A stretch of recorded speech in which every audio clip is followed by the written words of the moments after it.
Olá, meus irmãos, que a graça e a paz do nosso Senhor e Salvador Jesus Cristo alcance a vida de todos vocês. Nós estamos dando início a mais uma transmissão da Igreja Presbiteriana de Araras. Nesta ocasião, estamos felizes por saber que já se aproxima a retomada das atividades presenciais da igreja. Lembrando os irmãos que nós retornaremos no dia 4 de outubro, na reunião noturna, às 19 horas. Nós já deixamos aí no grupo do boletim da igreja, IPA Boletins, todas as medidas necessárias para que você possa participar deste momento de culto presencial.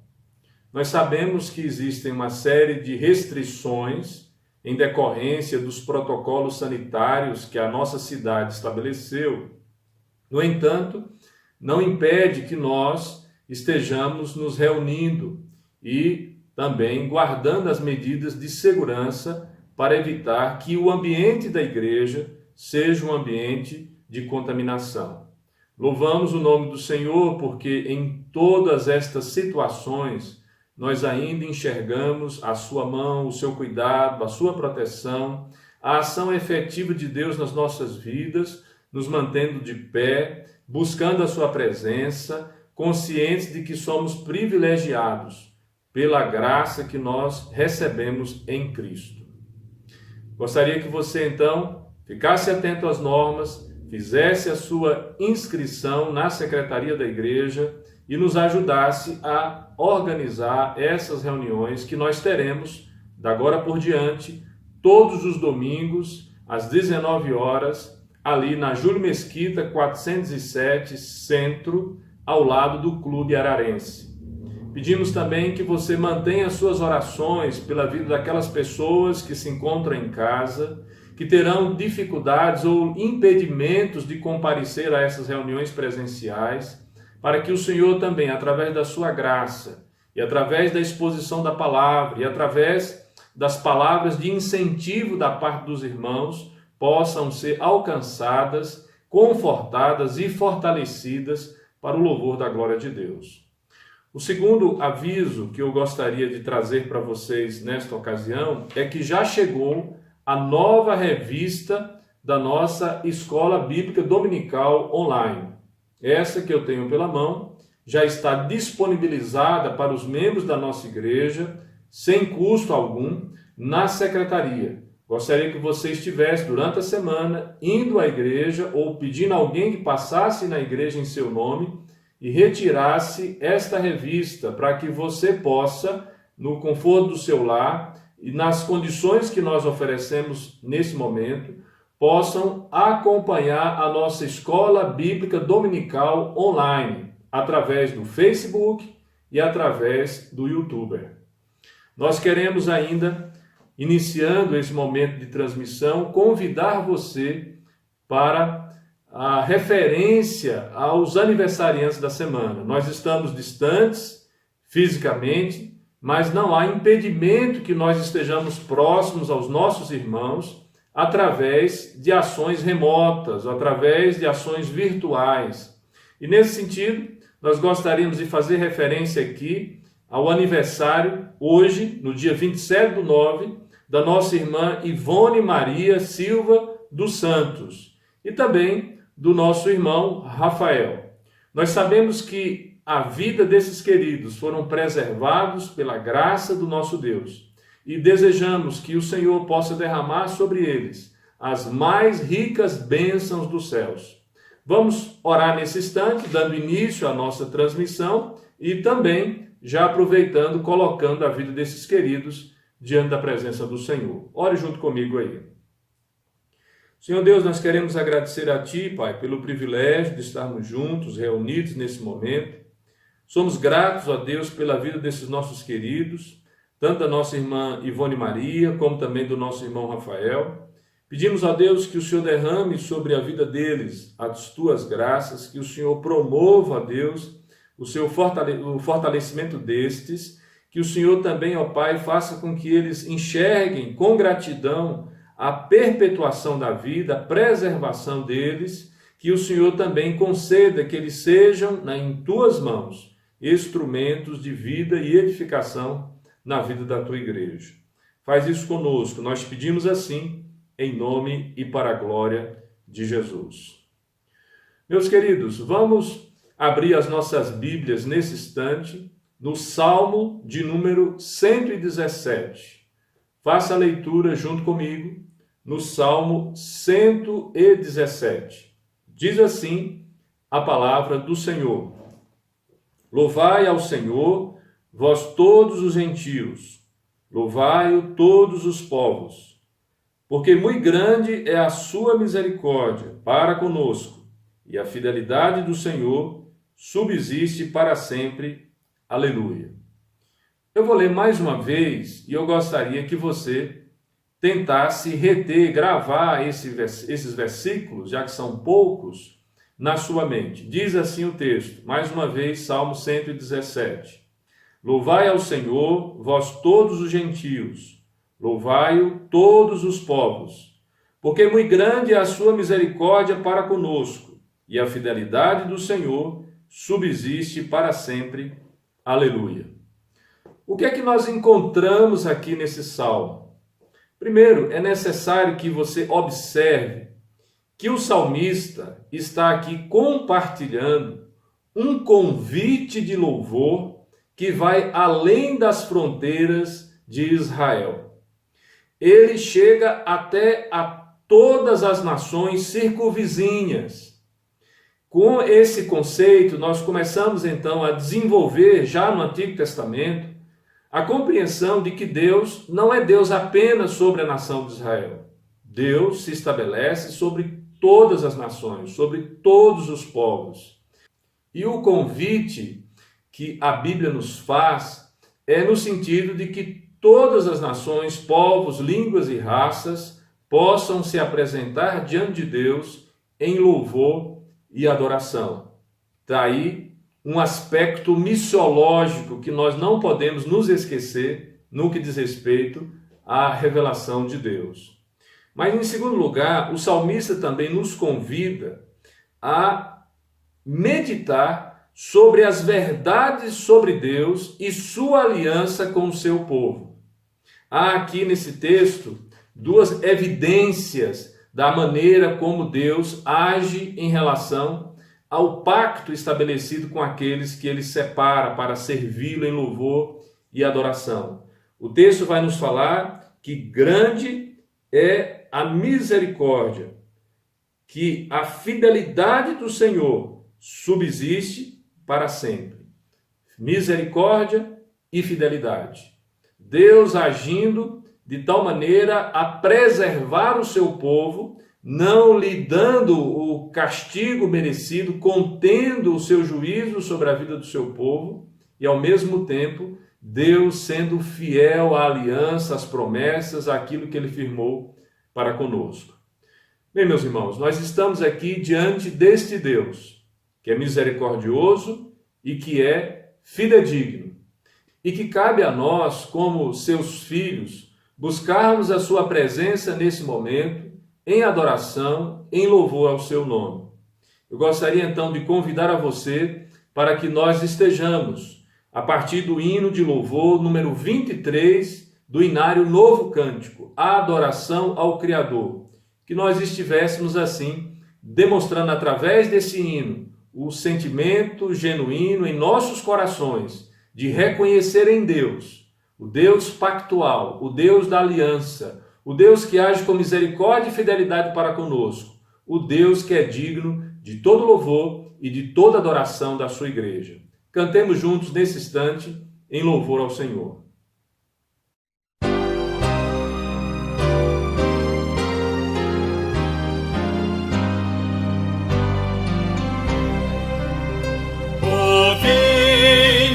Adorar ao Deus Criador da terra e dos céus, eterno Senhor, ao Deus que habitando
Amém, meus irmãos? Nós agora passaremos ao momento da exposição da palavra do Senhor. E nesta ocasião nós vamos completar as exposições que temos feito no assunto o diálogo de Jesus com o líder Nicodemos.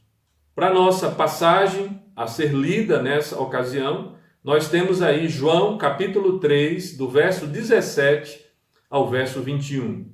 Diz assim a palavra do Senhor: Porquanto Deus enviou o seu Filho ao mundo, não para que julgasse o mundo, mas para que o mundo fosse salvo por ele. Quem nele crê não é julgado. O que não crê já está julgado, porquanto não crê no nome do unigênito Filho de Deus. O julgamento é este, que a luz veio ao mundo e os homens amaram mais as trevas do que a luz, porque as suas obras eram más. Pois todo aquele que pratica o mal aborrece a luz e não se chega para a luz, a fim de não serem arguidas as suas obras. Quem pratica a verdade aproxima-se da luz, a fim de que as suas obras sejam manifestas, porque feitas em Deus. Convido você a mais uma palavra de oração antes de nós iniciarmos a exposição desse texto. Senhor Deus, sê gracioso conosco, nós que estamos aqui reunidos em Teu nome. Que o Senhor possa, com a Tua graça, nos assistir a todos. Que o Senhor fale ao nosso coração. Que o Senhor traga à nossa mente, o nosso pensamento, os nossos sentidos, todos eles cativos, focados, totalmente desobstruídos de preocupações, para que nós estejamos absolvendo cada gota que a Tua palavra trouxer ao nosso coração de esperança. Que o Senhor nos ajude também, ó Deus, a fazer concertos, a colocar a nossa vida no prumo, a fazer aquilo que é a Tua vontade, a não mais alimentar em nosso ser disposições reprováveis, mas que sejamos a cada dia santificados para o louvor da glória do Senhor. Oramos assim em nome de Jesus. Amém. Meus queridos, na canção Ousado Amor de Deus, do Isaías Saad, há uma estrofe que canta sobre este amor que nós estamos aqui compartilhando a partir da exposição das Escrituras. O autor, ele vai escrever: ó impressionante, infinito e ousado amor de Deus, ó, deixa as 99 só para me encontrar. Não posso comprá-lo, nem merecê-lo. Mesmo assim se entregou. Ó impressionante, infinito e ousado amor de Deus. Além de ser uma peça poética, musical, que nós estamos aqui compartilhando com vocês, acaba sendo um excelente ilustrativo para a maneira como Deus age amorosamente para com toda a humanidade. Nesse sentido, o comentarista bíblico William Hendrickson faz um comentário extremamente apropriado para esse momento de introdução da mensagem. Ele diz assim: Deus deu o seu Filho, nos dá a fé para abraçá-lo e nos dá a vida eterna, como uma recompensa pelo exercício da fé. Glória seja dada a Ele eternamente. Nós estamos aqui nesse momento para sermos edificados pela palavra do Senhor, mas também para glorificá-lo, para expressar a nossa gratidão diante do seu amor infinito, esse amor extraordinário, esse amor assombroso, que nos constrange a todos a seguirmos os passos do nosso Senhor e Salvador Jesus Cristo. E quando nós pensamos nisso, vemos que o diálogo de Jesus com Nicodemos é, do ponto de vista teológico e bíblico, muito revelador. Nós aprendemos ao longo dessas exposições, do estudo do texto, das pesquisas que nós fizemos, que a vida eterna será desfrutada pelos eleitos de Deus. Começamos a vislumbrar o reino de Deus e a desfrutá-lo quando o Espírito Santo, de forma soberana, regenera o nosso ser, dotando-nos da capacidade de olhar em Jesus e encontrar em Jesus a expressão do ser de Deus, no unigênito de Deus. Logo, o propósito do evangelista, aqui nesse texto, e também em toda a construção do evangelho, é apresentar a vida de Jesus de tal modo que os incrédulos possam ir a ele pela fé e os cristãos possam desenvolver a sua fé em Cristo como o Messias e o Filho de Deus que desceu do céu. Está aí na Bíblia de Genebra, indo suas notas, na página 1368. O texto da audiência noturna, portanto, de Jesus, demonstra que Nicodemos e os demais judeus tinham a certeza lógica de que Jesus procede da parte de Deus. Todavia, tal conhecimento teórico não era suficiente para transformar e salvar as suas vidas. Agora, finalizando o momento do diálogo, onde Jesus profere seu monólogo expondo o plano divino de salvação de todos os eleitos dentre todos os povos e nações, e após sermos colocados cientes do caráter, da autoria, do objeto, da dádiva e do propósito infinito e glorioso do amor de Deus, seguiremos o monólogo do Filho de Deus em sua terceira parte. Agora, é preciso lembrar que o versículo que vem agora a ser exposto, o versículo de número 17, foi antecedido pelo versículo 16, que diz: porque Deus amou o mundo de tal maneira que deu o seu Filho unigênito para que todo aquele que nele crê não pereça, mas tenha vida eterna. E agora, no verso 17, seguindo a mesma linha, o autor sagrado vai nos dizer: porquanto Deus enviou o seu Filho ao mundo, não para que julgasse o mundo, mas para que o mundo fosse salvo por ele. Neste ponto aqui, meus irmãos, e também amigos que nos assistem nesse momento, Jesus está corrigindo mais uma vez a visão dos judeus sobre o Messias. E qual era a expectativa dos judeus? Na opinião destes intérpretes da lei, quando o ungido de Deus, o Messias, viesse, traria punição sobre todas as nações que oprimiram Israel, porém, não sobre Israel. Tal ideia equivocada era mantida apesar do profeta Amós, em Amós capítulo 5, verso 18 ao verso 20, tê-la censurado severamente. Portanto, Jesus está contrariando esse conceito do exclusivismo judaico. No verso 17, vem revelar pelo menos dois aspectos que estão relacionados à sua vinda. O primeiro, o propósito redentor de Deus não se encontra restrito aos judeus. De todos os povos, línguas e raças, a redenção seria um fato na história da salvação. Segundo, o objetivo primário da primeira vinda de Cristo era salvar e não condenar os homens. E a ideia de salvação era plena e abrangente. Veja o que comenta Hendrickson sobre esse conceito. Salvação, no sentido mais completo do termo, libertação, não somente da punição, mas do próprio pecado. E a doação da vida eterna. Era o que Deus tinha preparado para o mundo ao qual enviou seu Filho. Não condenação, mas salvação. Nisto, meus queridos, surge uma pergunta. Cristo, na sua primeira vinda, trouxe salvação, enquanto, na sua segunda vinda, trará condenação? Preste bem atenção. Jesus não veio para declarar ou tornar o mundo culpado, pois o mundo já era culpado e já estava condenado, nem trazer julgamento final. Pelo contrário, ele veio assegurar a salvação diz a nota da Bíblia de Estudo de Genebra, na página 1377. Escrevendo João as palavras de Jesus, ele vai dizer assim: quem nele crê não é julgado. O que não crê já está julgado, porquanto não crê no nome do unigênito Filho de Deus.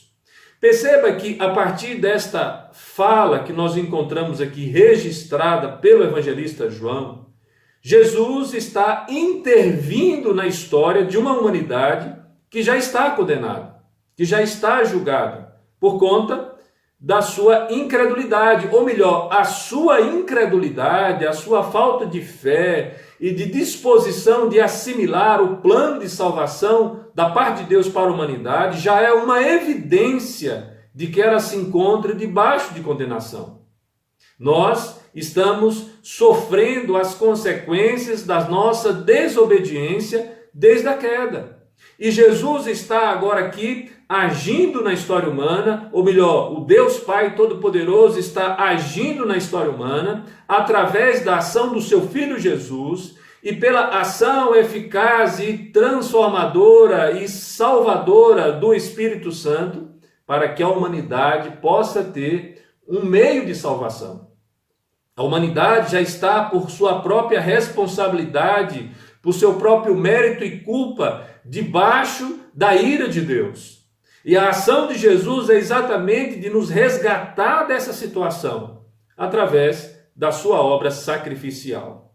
Por isso aqui, Jesus vai dividir os ouvintes da mensagem de salvação em dois tipos de pessoa. Primeiro, aquela que se aproxima de Jesus e da sua mensagem pela fé, não sendo julgada e não havendo nenhuma sentença condenatória contra ela. Aos olhos de Deus e pelo prisma da obra de Cristo, já se encontra gozando da salvação. Segundo, aquela que rejeitou Cristo e, consequentemente, na sua mensagem, não crê que ele é o Filho unigênito de Deus Pai. Ela já evidencia o veredito de condenação com isto. A sua descrença obstinada já é uma evidência de que foi condenada. No último dia, sua condenação será apenas ratificada. Mas, como já existe sentença sem um julgamento adequado e regular? Veja que o texto no verso 19 relata que já houve um julgamento. E o texto diz: o julgamento é este, que a luz veio ao mundo, e os homens amaram mais as trevas do que a luz, porque as suas obras eram más. Veja que João está repetindo aqui uma informação que ele já ofereceu nos capítulos iniciais, quando diz que Jesus, a luz dos homens, veio ao mundo, e os homens aborreceram-se da luz, e os homens se apegaram mais às trevas do que à luz, que os homens deixaram de olhar para Cristo e serem iluminados. Consequentemente aqui, ele está, nas palavras de Jesus agora, confirmando o relato que inicialmente ele trouxe. E parafraseando este verso, escreve o comentarista bíblico: com respeito àqueles que rejeitaram o Filho unigênito de Deus, este é o veredito divino. Que o Cristo, que é em si mesmo a luz, a verdadeira encarnação da verdade e do amor de Deus, sim, de todos os seus atributos, pela palavra da profecia e especialmente por meio da sua própria encarnação, penetrou no reino da humanidade caída. Mas embora tenha ele sido aceito por alguns, a grande maioria preferiu as trevas mortais e espirituais do pecado, cegueira espiritual, ódio pelos irmãos, etc. Vê especialmente 1 João capítulo 2, verso 11, mas também o Evangelho de João capítulo 8, verso 12. Também no capítulo 12, verso 35 e 46. E ainda 1 João capítulo 2, versículo 8 e versículo 9. Na verdade, continua, eles realmente amaram essas trevas. E a razão não foi que eram ignorantes, por nunca terem ouvido o Evangelho, mas sim que suas obras eram más. Nesse ponto, meus irmãos e amigos, notamos a predileção natural da maioria dos homens, após a queda, pelas trevas e pelo pecado. E nesse sentido, já são culpados pelos delitos e pecados cometidos. Logo, a condenação por si só é aplicável a todo gênero humano. Entretanto, a encarnação do Verbo na sua primeira vinda representa a expressão do amor gracioso e misericordioso de Deus pela humanidade. E na sua segunda vinda, ele haverá de executar o julgamento definitivo, declarando publicamente a sentença e a punição eterna aos pecados ou aos pecadores obstinados deste mundo. E onde está a índole má? Onde que nós podemos encontrar aqui no texto uma evidência desta postura passiva de condenação encontrada no homem? Veja o que diz o versículo de número 20. Pois todo aquele que pratica o mal aborrece a luz, e não se chega para a luz, a fim de não serem arguidas as suas obras. Essa palavra um pouco não usual, arguidas, ela é um termo jurídico que indica convicção de erro. Perceba que o mal não suporta exame, inquirição, interrogatório e investigação. Por quê? Certamente se encontra em erro, no pecado. E aqueles que estão envoltos nessas obras das trevas, aqueles que praticam aquilo que é mal, eles não querem ser arguidos, porque sabem, têm consciência do que o que fazem é errado e sabem também que aquela ação que é praticada é passiva de punição e julgamento da parte de Deus. É notório na vida deste, dentro e fora da igreja, o quanto a luz é evitada. Esse não se envolve com Cristo, não tem apego às Escrituras, recusa-se a ter comunhão com a igreja, não tem vida de oração, tem ódio pela luz e por aqueles que se achegam para ela. E qual é a razão de não se achegar? A fim de não serem arguidas as suas obras. Meus queridos, o mundo rejeitou Jesus porque ele é a luz que expõe o pecado. Diz a Bíblia de Estudo de Genebra, em sua nota na página 1377. Uma ilustração pode muito bem nos aclarar a mente a respeito desta realidade, ou desse cenário que a Bíblia descreve a respeito da humanidade caída. Aqui, o que nós encontramos é uma situação semelhante aos seres que vivem e amam os lugares sombrios e tenebrosos da terra. Esses não se achegam para a luz. Esses não buscam a luz do sol. Esses não querem a luz do dia, porque eles se sentem confortáveis no ambiente de trevas e escuridão que eles se encontram. Mas finaliza o texto com a antíntese do verso anterior, no verso de número 21. Quem pratica a verdade aproxima-se da luz, a fim de que as suas obras sejam manifestas, porque feitas em Deus.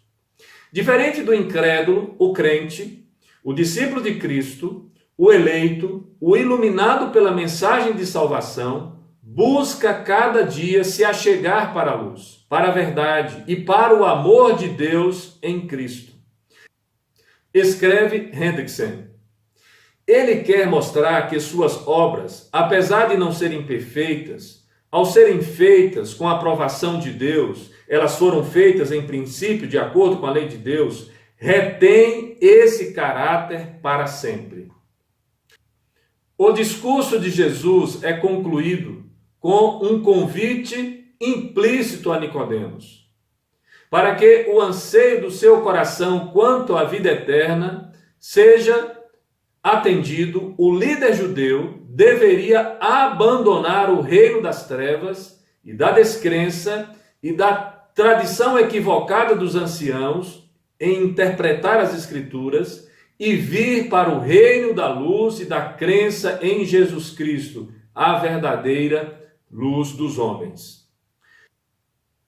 Após toda esta argumentação teológica, eu gostaria de convidar a você para fazermos algumas aplicações desse texto à nossa individualidade e à nossa particularidade.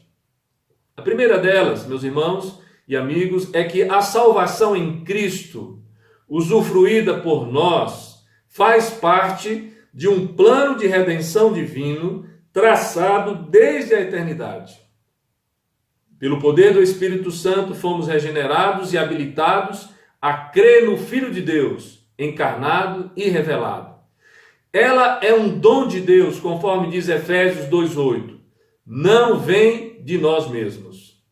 Por isso, escreve Paulo, também na carta aos Efésios, capítulo 1, do verso 3 ao verso 6. Bendito seja o Deus e Pai do nosso Senhor Jesus Cristo, que as bênçãos espirituais nas regiões celestiais em Cristo. Porque Deus nos escolheu nele, antes da criação do mundo, para sermos santos e irrepreensíveis em sua presença. Em amor, nos predestinou para sermos adotados como filhos por meio de Jesus Cristo, conforme o bom propósito da sua vontade, para o louvor da sua gloriosa graça, a qual nos deu gratuitamente no amado. Mas a segunda aplicação que eu gostaria de fazer à nossa vida é que a mensagem de salvação que ouvimos é a mesma proclamada nos 4 cantos deste mundo. Jesus, a luz dos homens, a salvação para os perdidos. O mistério revelado a nós fala sobre o envio de Jesus, o Filho de Deus, pelo decreto divino para ser levado à cruz para nossa salvação. Portanto, é pela graça maravilhosa de Deus que nós cremos. Fala Pedro, cheio do Espírito Santo, às autoridades e líderes dos judeus, em Atos capítulo 4, do verso 11 ao verso 12. Esse Jesus é a pedra que vocês, construtores, rejeitaram e que se tornou a pedra angular. Não há salvação em nenhum outro, pois debaixo do céu, e não há nenhum outro nome dado aos homens pelo qual devamos ser salvos. Mas em terceiro lugar, meus irmãos e amigos, a aplicação que nós podemos fazer à nossa vida é que a maior evidência do infinito amor de Deus pela humanidade está na afirmação de João capítulo 3, versículo 16, de que Deus deu seu Filho unigênito. Nós, os eleitos, cremos e recebemos a salvação em Cristo. Porém, notamos reações diferentes no coração dos homens. As pessoas que rejeitam e de forma obstinada desprezam ao Filho de Deus já se encontram condenadas. Tal veredito será confirmado na segunda vinda de Cristo de forma individualizada, conforme nós encontramos no verso de número 18 e no verso de número 19 desse texto. E aí, nesse ponto, há uma expectativa de juízo, há uma ideia da visitação da parte de Deus, de forma que gere terror, temor no coração daqueles que são impenitentes, daqueles que não conseguem se achegar para a luz, daqueles que preferem as obras das trevas, daqueles que vivem respaldados pelos próprios pensamentos e pela dureza dos seus corações. Louvado seja o nome do Senhor, pela graça que nós recebemos em Cristo e que podemos certamente e firmemente usufruir de um novo contexto, de uma nova realidade em Cristo. E a última aplicação que eu gostaria de fazer a todos nós é que todos nós que fomos alcançados pelo infinito amor de Deus, precisamos fazer mudanças definitivas pelo poder do Espírito Santo. Não é coerente amar e abraçar a luz, a Cristo, e continuar nas antigas obras das trevas, sistematicamente desenvolvidas. Precisamos nos achegar cada vez mais para a luz. precisamos santificar cada vez mais as nossas vidas, precisamos santificar os nossos pensamentos, precisamos santificar o nosso olhar, precisamos santificar as nossas emoções, o nosso temperamento, precisamos santificar as nossas atitudes e as nossas ações. Fala Jesus lá em Mateus capítulo 5, do verso 14 ao verso 16. Vocês são a luz do mundo. Não se pode esconder uma cidade construída sobre um monte. E também ninguém acende uma candeia e a coloca debaixo de uma vasilha. Pelo contrário, coloca no lugar apropriado, e assim ilumina a todos os que estão na casa. Assim brilha a luz de vocês diante dos homens, para que vejam as suas boas obras e glorifiquem ao Pai de vocês que está nos céus. Nascemos de novo para uma nova forma de viver. E nesse item escreve também Pedro: portanto, estejam com a mente preparada, prontos para a ação. Sejam sóbrios e coloquem toda a esperança na graça que lhe está sendo dada quando Jesus Cristo for revelado. Como filhos obedientes, não se deixem amoldar pelos maus desejos de outrora, quando viviam na ignorância. Mas assim como é santo aquele que o chamou, sejam santos vocês também em tudo o que fizerem, pois está escrito: sejam santos porque eu sou santo. Uma vez que vocês chamam Pai aquele que julga imparcialmente as obras de cada um, portem-se com temor durante a jornada terrena de vocês. Pois vocês sabem que não foi por meio de coisas perecíveis como prata ou ouro que vocês foram redimidos de sua maneira vazia de viver, que lhes foi transmitida por seus antepassados, mas pelo precioso sangue de Cristo, como de um cordeiro sem mancha e sem defeito, conhecido antes da criação do mundo, revelado nesses últimos tempos, em favor de vocês. Concluindo a nossa mensagem nessa noite, eu gostaria de retomar a canção Ousado Amor de Deus, do Isaías Saad, que finaliza com a seguinte estrofe: traz luz para as sombras, escala montanhas para me encontrar. Derruba muralhas, destrói as mentiras para me encontrar. A canção, na sua beleza e simplicidade, comunica uma verdade teológica preciosa. Foi o amor de Deus que nos encontrou. Nós só amamos a Ele porque Ele nos amou eficazmente primeiro. Não fomos nós que encontramos a luz no sentido literal, primário, mas foi a luz que nos encontrou, a efetiva ação do Espírito Santo em regenerar um coração que estava morto em seus delitos e pecados. Nós que pela graça de Deus cremos em Jesus Cristo, seu único Filho, viveremos eternamente, impressionados diante do ousado, bondoso e fiel amor de Deus. E como igreja, todos nós somos chamados para viver e compartilhar do amor e da salvação em Cristo Jesus, nosso Senhor. Nós queremos nos despedir de você nesse momento, rogando as bênçãos do Senhor sobre a sua vida, deixando claro a todos vocês que nos assistem, que a mensagem de salvação mediante a obra sacrificial de Cristo, ela está disponível a todo aquele que crê, a todo aquele que confiar total e plenamente em Cristo, a todo aquele que não depositar a sua expectativa nas suas obras meritórias, mas que confia total e exclusivamente na justiça de Deus, através do nosso Senhor e Salvador Jesus Cristo. Nós amamos a Deus porque Ele nos amou primeiro. Nós conseguimos enxergar o plano de salvação divino, porque Ele abriu os nossos olhos para isso. nós temos o dever, a obrigação de compartilhar para todos aqueles que estão tendo seus ouvidos abertos a mensagem de vida eterna que nós temos em Jesus Cristo. Ore junto conosco nesse momento, nós abençoaremos a sua vida e também impetraremos a bênção apostólica sobre a vida da igreja.